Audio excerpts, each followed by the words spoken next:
ગીર સોમનાથ જિલ્લાના તાલાલા તાલુકાના આંબા પાકના સેન્ટર ઓફ એક્સેલન્સનું લોકાર્પણ તથા પરિસંવાદનો કાર્યક્રમ યોજવામાં આવ્યો હતો। આ કાર્યક્રમમાં ખેડૂતોને ઇઝરાયેલ સરકારના ટેકનિકલ સહયોગથી આંબા પાકને ખારા પાણીમાં પણ સફળતાથી લઈ શકાય તેનું માર્ગદર્શન આપવામાં આવ્યું હતું।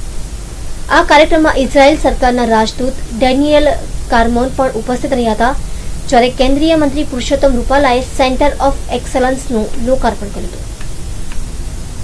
Day of celebration, it's a feast, it's a festival where we come here, wonderful center of excellence in which mangoes are grown and mangoes will be grown with તૈયાર થયેલા કેન્દ્રને ખુલ્લું મૂકવાનો પ્રસંગ છે।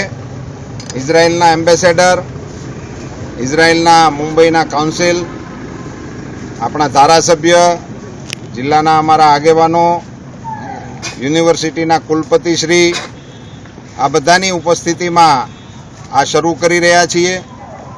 ભારત અને ઇઝરાયેલ વચ્ચેના સહકારનું ધરતી ઉપરનું પ્રતીક તાલાલા મુકામે ખુલ્લું મૂકતા મને ખૂબ જ આનંદ થાય છે।